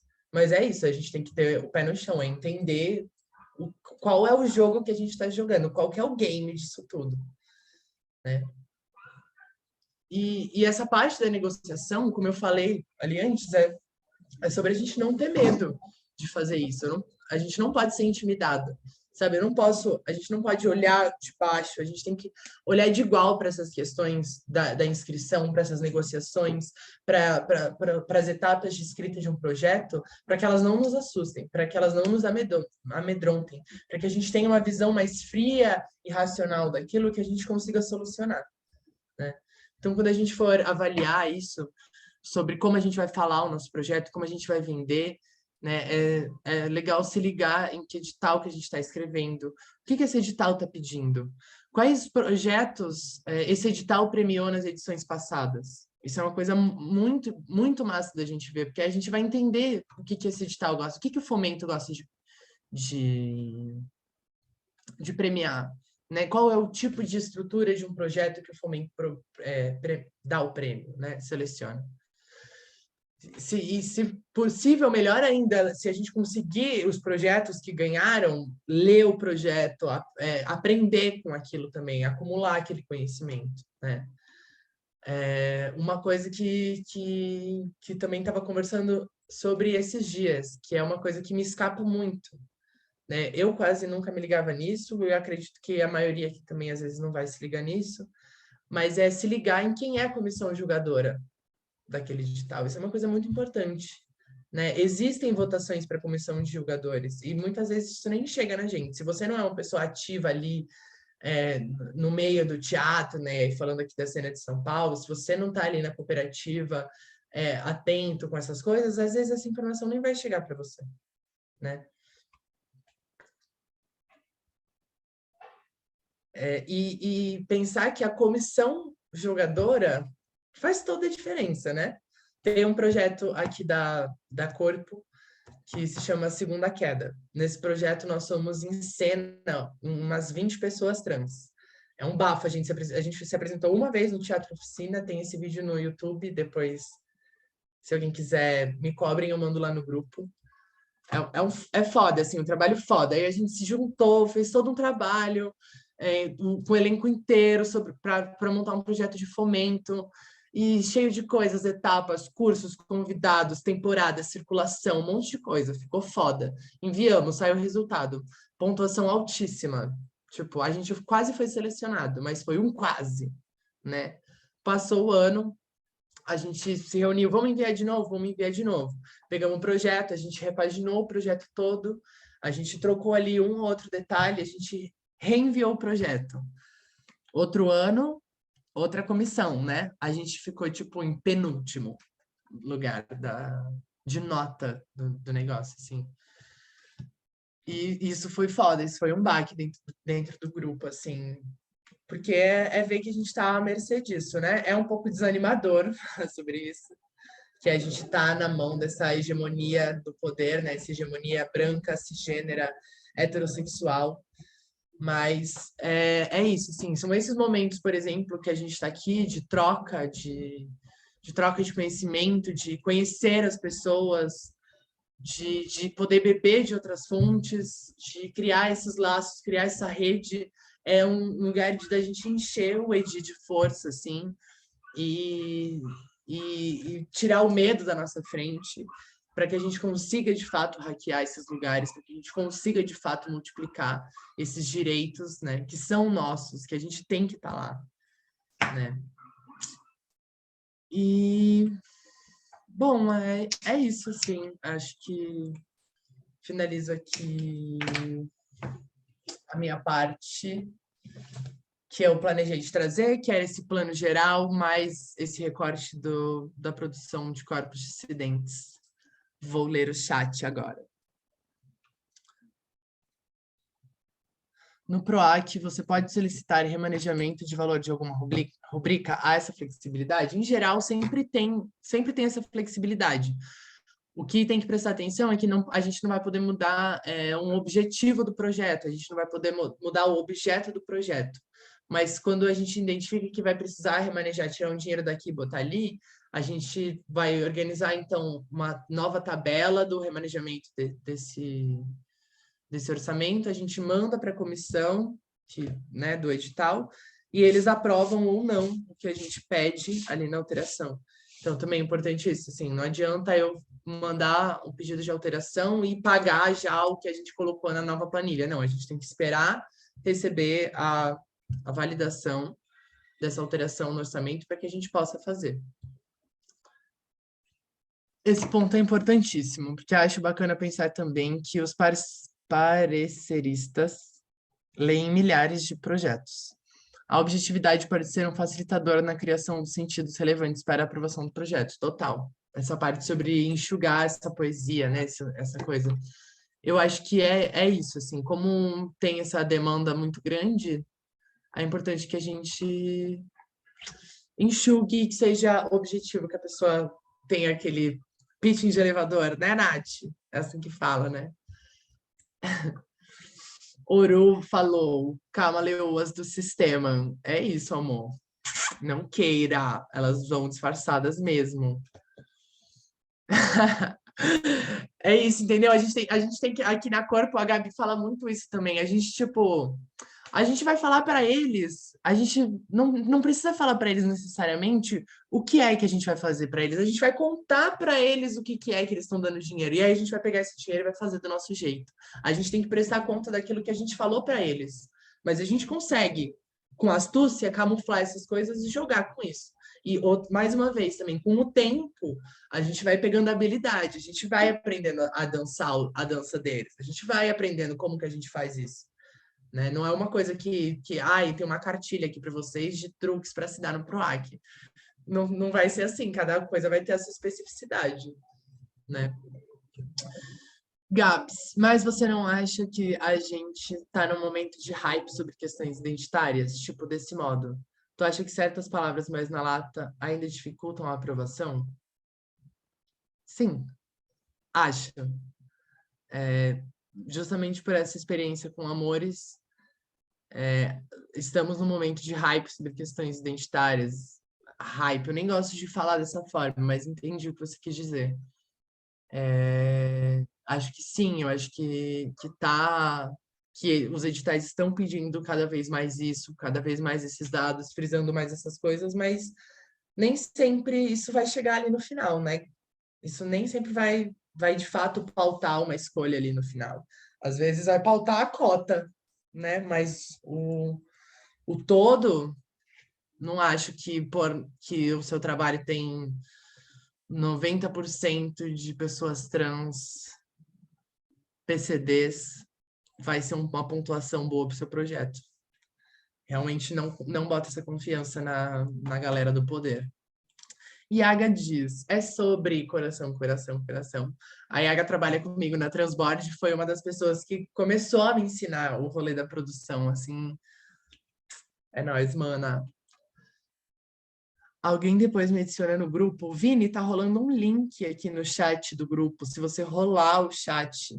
E Thiago também perguntando isso. Selmi também. Gente, eu perdi o link, agora não vou conseguir abrir. Se alguém tiver aí, Nath, se você tiver com o link fácil, não sei se a Nath está aqui ainda. Obrigada, Nath. Já vou colar o link para a galera entrar no grupo, tá? Tá bom, meu amor. E é isso, galera. Vamos às conversas, vamos aos apontamentos. Gabs, eu Cadê o achei pessoal animado? Cadê o pessoal que estava animado, ansioso? LGBT um povo animado. Amo. Achei bem interessante quando você falou dessa relação de conhecer o edital, assim, né? Acho que vale pesquisar um pouco também essas aprovações anteriores para sacar um pouco essa linha, né, de projetos aprovados. Tem uma experiência aqui de um edital que a gente tentou inscrever, que é o edital de Economia Criativa do Sebrae, que acho que a gente tentou umas 3 vezes, assim, sabe? E nunca era aprovado. Teve um momento que eu parei com o meu colega de trabalho e disse, vamos olhar as aprovações anteriores aqui, qual o perfil desses projetos, né? E a gente então é esse perfil aqui, foi inclusive nosso primeiro infanto juvenil aprovado nesse edital, né? E os outros todos com outros temas, com outras inquietações, né? Eu falei, bom, então talvez o perfil desse edital sejam determinadas questões, assim. E acho bacana esses mecanismos que a gente vai criando e aprendendo, né? Por exemplo, fiquei pensando nessa coisa de desburocratizar algumas prestações, né? Em alguns projetos iniciais, por exemplo, a gente colocou, vou pensar aqui, chutar, R$ 1.000 para uma cenografia para um projeto de um solo. E a gente inventou de comprar individualmente as coisas, né? Sendo que a prestação eu ia ter que colocar R$ 1.000 de produtos vendidos, de coisas vendidas, compradas, na verdade, né? E não batia, porque você comprava uma coisa de, sei lá, de 55 e alguma coisa, né? E, nossa, muita diligência, muita volta, assim, né, dessas prestações para tentar, às vezes, justificar R$ 5 que não batia, né? E se vale uma dica, assim, pensa, se eu tenho R$ 1.000, R$ 2.000 para cenografia, eu contrato, de repente, um profissional, né? Ele já me emite uma única nota fiscal, ele já compra os materiais, já faz as coisas e a gente desburocratiza, diminui essa prestação de contas também, né? E sendo também justo, né? De acordo com o que a gente está estipulando lá no edital. Acho que realmente a produção também muito nesse lugar da prática, né? Então significa ir, voltar e sacar algumas coisinhas, que às vezes são super pequenas, mas que no todo dão uma aliviada. Achei massa. Tudo. É muito isso mesmo.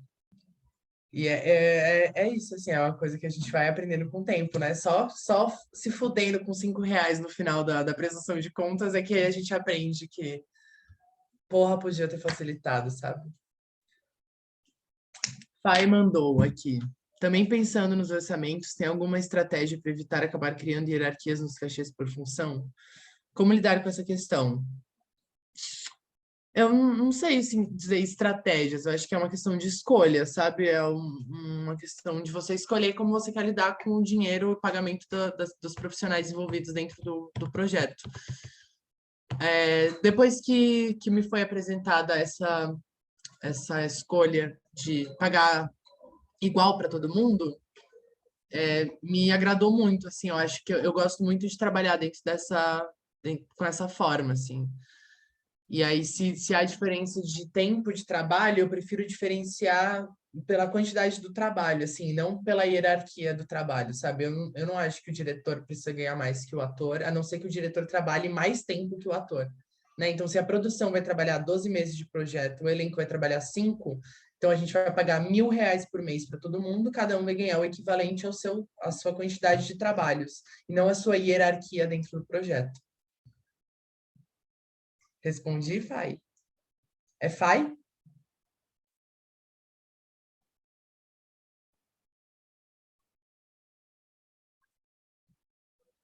Momento zoom, né, galera? Momento zoom, silêncios aterrorizantes, digitais.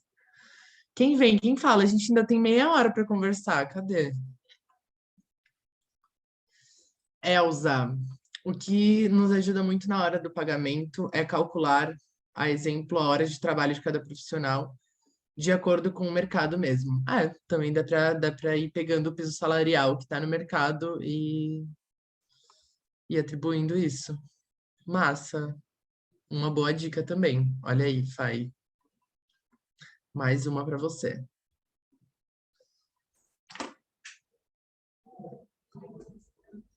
Boa, Nath. Isso é uma coisa que nem sempre acontece, né?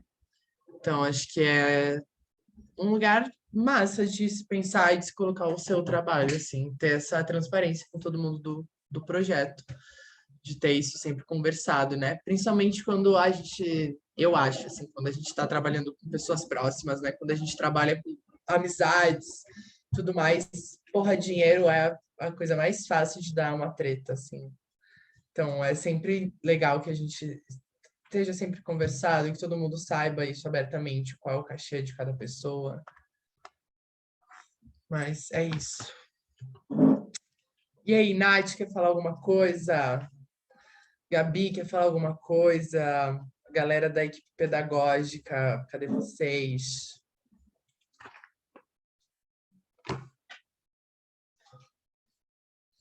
Manda aí, Elza. Pode mandar a sua dúvida. Bom, deixa eu abrir o fone aqui para ficar mais fácil. Oi, gente, boa noite, tudo bem? Fala Bolsonaro, né? Claro. Então, Gabi, vê, eu tenho uma dúvida, assim, porque na maioria dos editais que a gente coloca o projeto, quase sempre eles pedem um portfólio da produtora ou do produtor cultural. E aí eu sinto que às vezes eu fico muito limitada a colocar, a exemplo, as prestações de alguns trabalhos que eu fiz. Tipo assim, em 2019, por exemplo, eu fiz o Festival Lula Livre, aqui em Recife. E aí eu fico, tipo, limitadíssima a colocar isso, porque eu não sei se a banca avaliadora vai ver isso como um ponto positivo para mim. E fico com receio, assim, de queimar o meu trabalho e o meu projeto não ser aprovado por conta disso, saca? Então, eu acho que a dúvida maior, assim, será que vale a pena colocar? Porque, tipo, de todos os festivais que eu fiz, esse foi um dos maiores festivais que eu trabalhei em si como produtora cultural, saca? E aí eu tenho esse receio, assim, é uma dúvida barra receio, né? Do que fazer. Eu acho que não tem uma resposta assim para isso, mas, por exemplo, vale você saber quem é a comissão julgadora do edital que você vai mandar isso, né? Às vezes, descobrindo os nomes ali, você consegue ver se vai valer a pena ou se vai te atrapalhar. Aquilo tá ali. Mas também acho que é legal pensar sempre de colocar o nosso portfólio de trabalho de acordo com o que aquele projeto está pedindo, né? Se a gente está mandando um, um projeto de uma peça de teatro, procurar colocar os trabalhos que a gente fez de peças de teatro, né? Se é um festival, se é sobre um festival, acho que super vale a pena você colocar o Festival Lula Livre, sabe? Aí teria esse empecilho da questão política ideológica que não tem como a gente saber, porque vai de quem é a pessoa que está ali, né? Beleza, valeu pela resposta.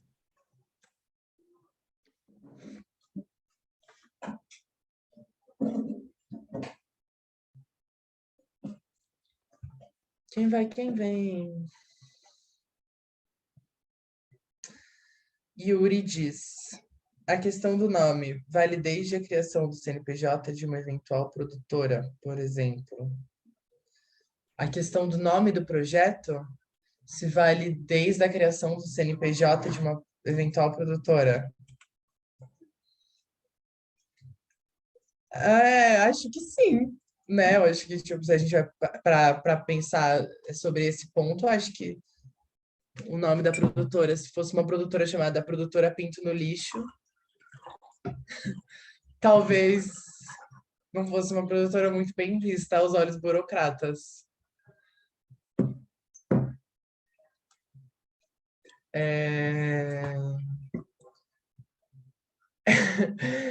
Tipo, temos um nome não muito formal. Não, acho que isso não é, tipo, não vão te levar a sério, sabe? Acho que não é muito sobre isso, assim.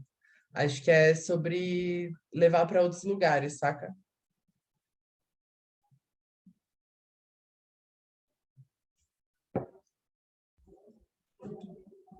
Só uma ressalva nessa coisa que Yuri falou sobre o CNPJ, né?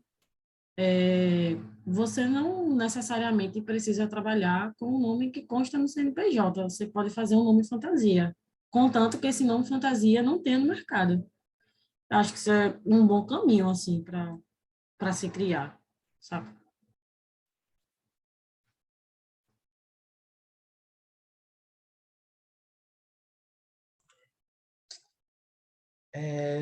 Vamos lá. Boa, Elza.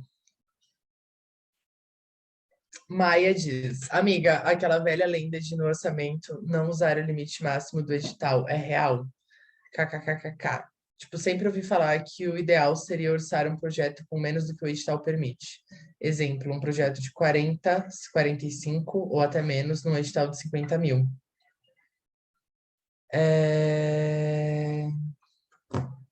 Amiga, eu não sei te dizer se ela é real ou não, mas eu acho que a gente sempre acaba mandando com um pouquinho menos da verba total. Gabi, tu sabe dar essa info, se é boatos? É boato ou é real? Olha, eu posso dar minha experiência aqui. Se o A gente edital... não tá te... Peraí, Nath, a gente não tá te escutando, Gabi. Fala, Nath. Gabi está falando? Tava. Pela minha Sim, sim, É eu ia é uma falar, lenda mas eu estava urbana. sem áudio. Eu ia falar que é uma lenda urbana, né, Gabi? Cara, eu acho que assim, na verdade, a gente tem. Eu sinceramente acho que a gente deve se afastar de qualquer questão assim. O que importa realmente, coisa que as meninas já falaram várias vezes aqui, é o projeto que você escreve. Ele precisa ser mais importante que o edital. Você precisa não estar a serviço do edital. Isso é a coisa mais importante. E aí responde essas coisas. Se o edital, por exemplo, um edital de PROAC, o valor dele é 50 mil, você vai fazer de 50 mil. Os outros projetos, que é até o valor X, você vai, então, criar um projeto que tenha o tamanho do teu projeto, né? Então, acho que mais do que a gente ficar nesse lugar, acho que nessa lenda urbana que nem a Nath falou, ou que nem a Gabs falou, o que importa é o projeto, ele é o mais importante. A gente aqui, muitas vezes, começa pelo orçamento, para ajudar a dimensionar a ideia que a gente tem. Mas eu nunca me ateria ao valor que se tem, e sim ao projeto. Talvez dê para fazer uma parte, talvez dê para fazer ele inteiro. Mas é isso, o que importa é a ideia, ela precisa sempre ser mais forte. É assim que a gente ajuda a mudar o sistema dos editais, se a ideia for mais forte. E acrescentando ao que a Gabi falou, eu, enquanto experiência de comissão, raramente a gente chega numa instância de julgar o orçamento do projeto, se ele está menos, mais. A questão do orçamento, em geral, quem está na comissão julga a ideia, o conceito e a justificativa, que é um termo horrível, que a gente odeia a justificativa. Mas é isso que a gente lê, a narrativa do projeto. Orçamento, em geral, passa por uma triagem técnica que antecede a comissão, ou ocorre em paralelo à comissão, mas, assim, se o edital é de 50 mil e você manda de 41 mil, não é isso que vai pesar na decisão a priori. Inclusive, eu acho que você deve pensar no máximo. Eu sempre aplico com valor máximo para pagar o melhor possível para todo mundo que está envolvido. Então, eu concordo totalmente com a Gabi. O projeto é maior que o edital, o projeto é mais importante que o edital, e de preferência um mundo sem edital e sem que a gente tenha que discutir edital, mas aí a gente ainda chega lá.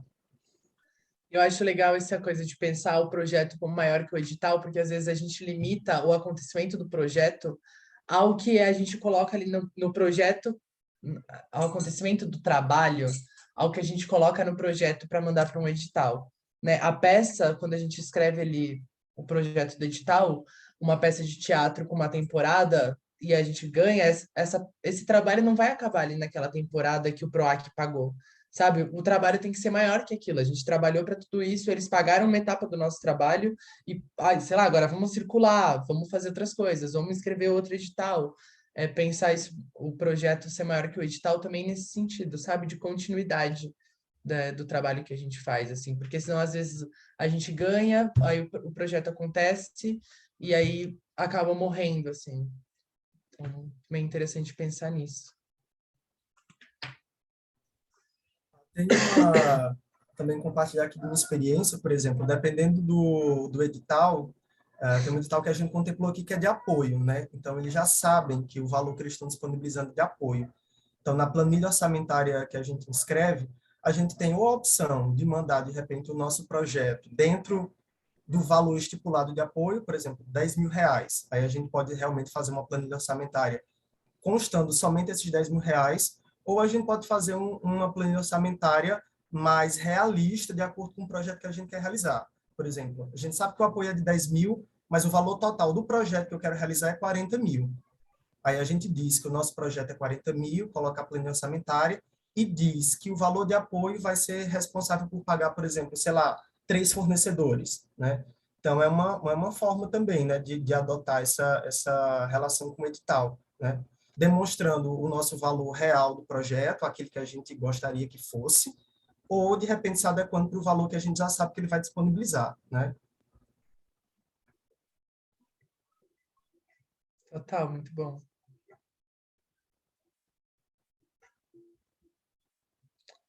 Eu tô achando muito massa, assim, essa troca de perceber como muda também, né? Eu tenho conhecimento sobre isso aqui em São Paulo, assim, e como muda a noção do que é pedido num edital, do que é pedido num projeto, dependendo da região, sabe, do estado. Isso é meio doido, assim, também, né?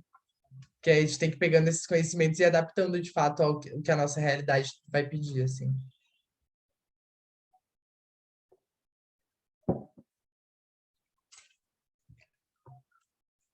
E aí, quem mais? Mais dúvidas ou vamos encerrando? Quem tem mais? Essa é a hora, hein, galera? Eu tenho uma. Oi, galera, boa Boa. noite. Vem, Na... gatinha. Oi, bem, fiquei encabulado agora. Você falou aqui também, e na segunda-feira a gente falou disso, dessas outras formas de financiar o projeto. Eu adoro as minhas notas do Queer Lab, porque é tipo assim, financiar o bafo. Eu amo escrever assim. Mas, enfim, dessas outras formas de financiar o negócio. E aí eu fico pensando assim, por exemplo, como é que você busca essas outras formas quando o seu projeto tem a ver com essas pautas que foi dita aqui, identitárias, sabe, essas questões dissidentes, tipo assim, que lugar que você vai procurar? Eu acho que foi a Nath que trouxe no outro encontro, tipo aquele rolê de, né, nem que seja aí perguntar para as empresas da sua cidade, assim, se elas trazem. Mas aí é que tá, né, tipo, como é que existem estratégias para isso? Tipo, a ver com o seu projeto? saca? Por exemplo, sei lá, eu vou trazer uma, igual você falou, uma coisa total trans, assim, tipo 90% trans, sabe? Que lugares que eu procuro, outros lugares, né, além dos editais, para financiar esse negócio? E que, sei lá, possam ter esse link. Eu acho que é um lugar da gente fazer uma pesquisa, assim, se for o caso, sabe? Fazer uma pesquisa e achar esses lugares, quais são essas empresas que estão apoiando e entendendo também a partir dessa pesquisa onde que a gente vai buscar, né? Tipo, empresas como a Doritos, por exemplo, que tudo bem, vai trabalhar ali com edital, mas entender quais são essas empresas que fariam, assim. Eu não tenho essa estratégia traçada ainda.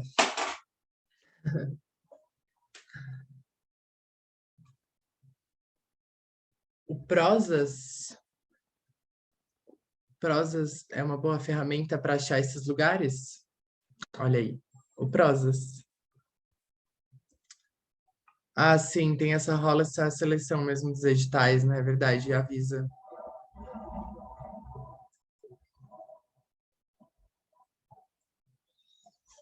É isso, Uru diz, existem pautas acolhidas por algumas marcas, como por exemplo C&A. Acessar essa captação de recursos é o desafio. Também tem, por exemplo, a C&A, eu sei que rola um edital pequeno, que também fiquei sabendo por amigos, assim, nem vi divulgação, nem nada, que você consegue mandar ali a sua proposta de trabalho. O Itaú tá rolando agora também, esse é um edital muito massa e muito concorrido também, mas vale a pena. Da Farm, por exemplo, eu não sabia. Olha aí, a Farm tem um edital, né, galera?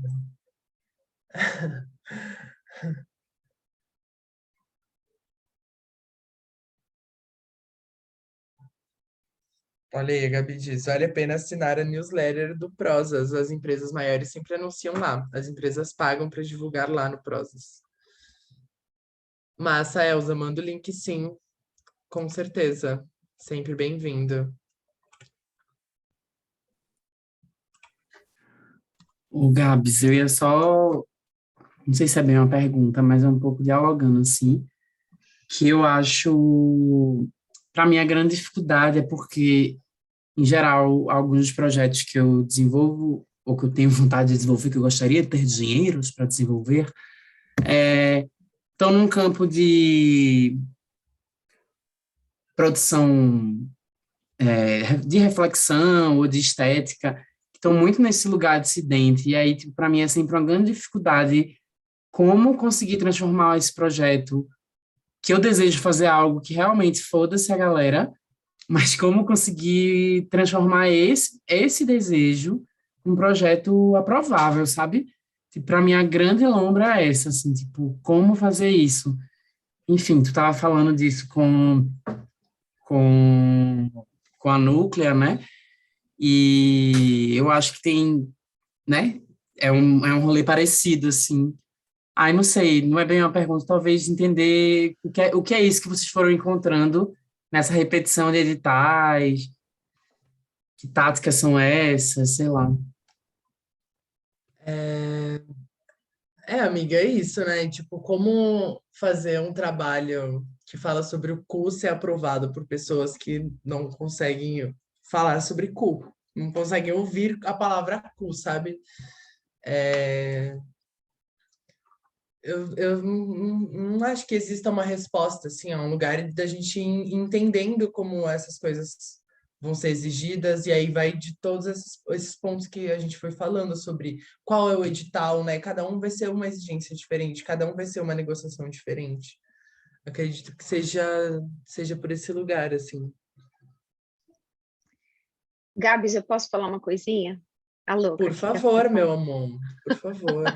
Eu acho que tem uma coisa assim, a gente sempre tem que ser mais esperto que eles, né? A gente tem que ser mais esperto que eles. Então, se a gente quer falar de cu, a gente chama de outro jeito. É isso que a gente tem que fazer, eles não vão aceitar o cu, entendeu? A gente só precisa entender isso, que até eles aceitarem, a gente já tem outra coisa que a gente quer falar porque o cu já ficou para trás, entendeu? Então, assim, a gente inventa o modo de falar, a gente conduz eles a acreditarem no que a gente precisa que eles acreditem, entendeu? A gente truca, chama isso, na verdade. Mas esse é um jeito, a gente não está sacaneando ninguém, entendeu? A gente só está encontrando um jeito de estar presente com aquilo que a gente quer falar, porque depois de que você conseguiu fazer que os buraquinhos entrem, aí depois é um abraço, entendeu? Aí você faz o trabalho, é um pouco assim que é.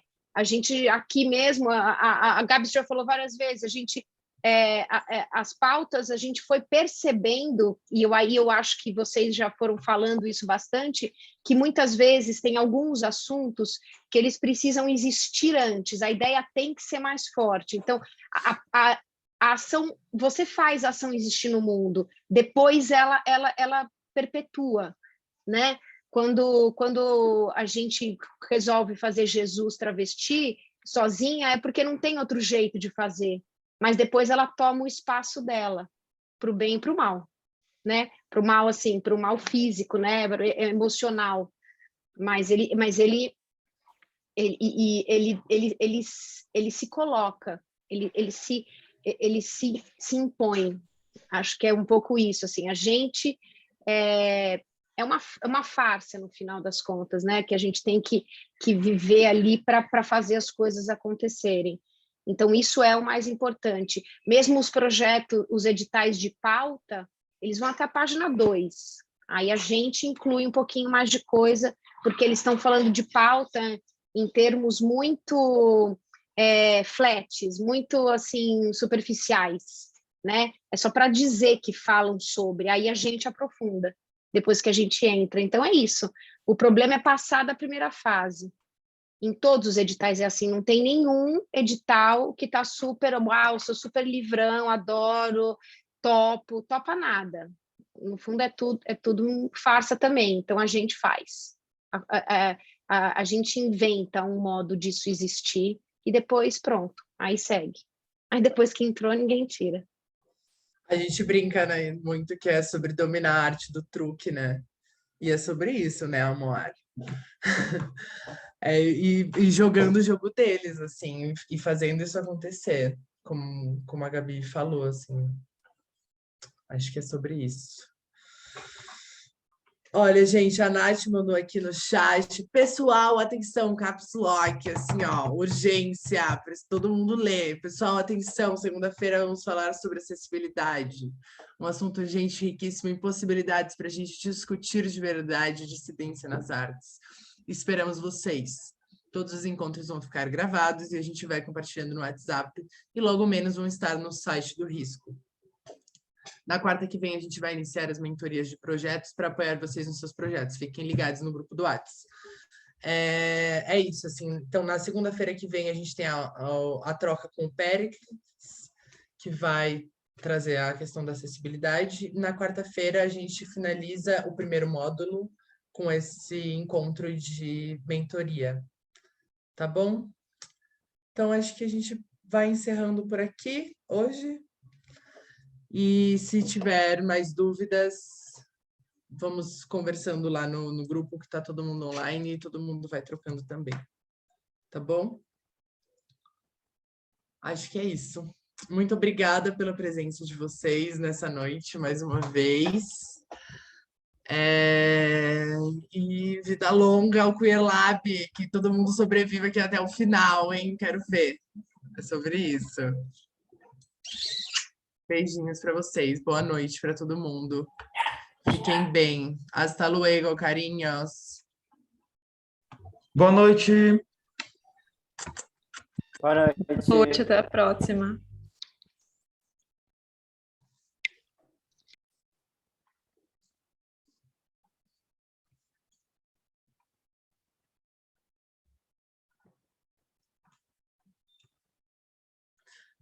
Até o próximo date, amo.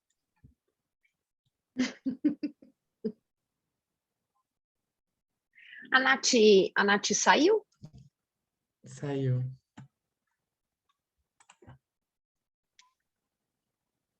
Acho que essas pessoas que vão ficando é aquelas que ficaram ligados e não... Olha o tom.